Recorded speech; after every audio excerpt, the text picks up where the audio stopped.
चलिए आज हम फिर चैप्टर 3 क्लास का क्वेश्चन नंबर 2 पर ध्यान देते हैं। पहले हमने द्विघात बहुपद का शून्य ज्ञात करना सीखा था, अब शून्य से बहुपद ज्ञात करना सीखेंगे।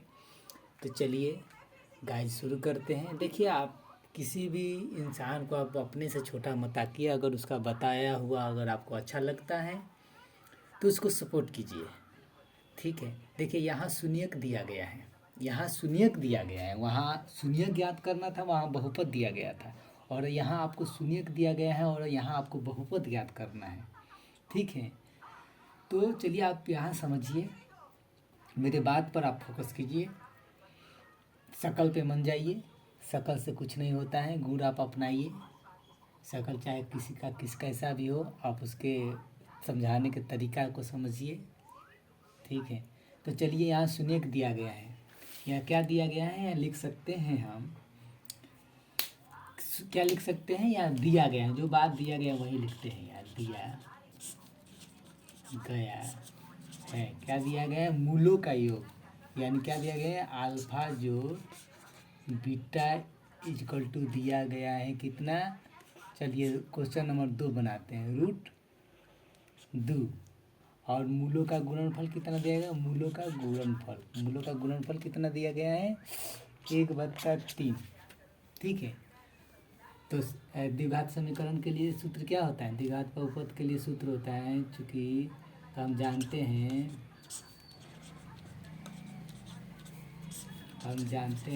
कि द्विघात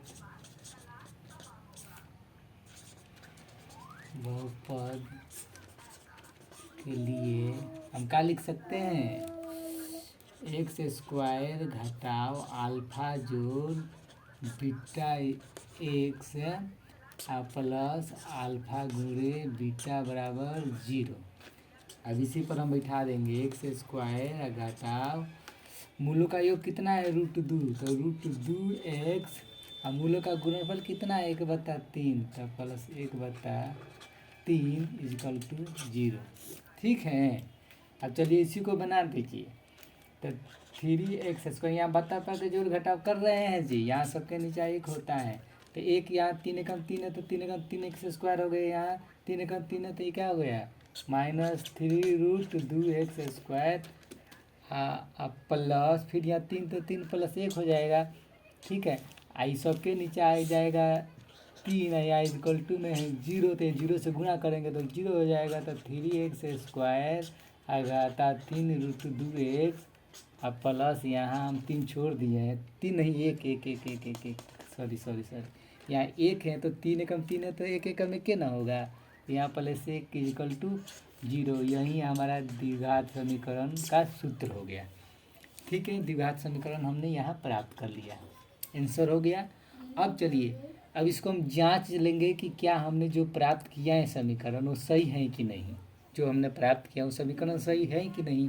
तो इसको हम देखिए, शॉर्ट में आप ये परीक्षा में नहीं लिखिएगा, आप इसको देखिए, जो हम बनाए हैं समीकरण में सही है नहीं, इस पर हम बैठा लेंगे। मूलों का योग कितना है, मूलों का योग होता है घटाव b/a, मूलों का योग होता है b/a, तो b कितना है, यहाँ देखिए b कितना है, घटाव में ही है, यहाँ कितना है, घटाव में ही है, तो घटाव में ही लिखेंगे। यहाँ ऑलरेडी इसमें भी घटाव आया है और यहाँ भी आपका जोड़ में है, यहाँ क्या है, घटाव में ही है, तो घटाव यहाँ है, तो हम या कर देंगे घटाव, तो यहाँ लिख सकते हैं b कितना है, 3√2, ये कितना है, 3 है, ये 3 से 3 काट देंगे, ठीक है, 3 से 3 काट देंगे, यहाँ घटाव ही होता है, तो यहाँ एक घटाव हो जाता है, तो घटाव मिलकर प्लस हो जाता है, तो यह कितना हो गया, √2, ठीक है। मूलों का योग कितना आ गया, 2 और 3 ये है, तो ये 1 है, ठीक है, 1 है, तो क्या होता है, c/, होता है आपका a, तो c है आपका यहाँ 1, c कितना है 1, c कितना है 1, और a कितना है 3, तो यहाँ 3, यानी हमने जो बनाया है वो सही है आंसर। इसलिए आप ये लिख सकते हैं, नहीं लिखिएगा ये परीक्षा में, सिर्फ हम आपको दिखाई कि हमने सही बनाया है, गलत जांच की है,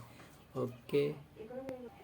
इस तरीक़ा से गाइज हम इस तरीक़ा से हम सब ज्ञात कर लेंगे। पारापारी सब आप ज्ञात कर, देखिए हमने एक क्वेश्चन नंबर 1 क्वेश्चन नंबर 2 ज्ञात कर लिया, आप 3 ज्ञात कर लीजिएगा और 4 5। और यह अगर आपको हेवी लगता है तो हम इसको अगला मीठा अथी में बताएंगे। इसके लिए धन्यवाद। मेरे चैनल को लाइक और कमेंट सब्सक्राइब कीजिए। थैंक्स।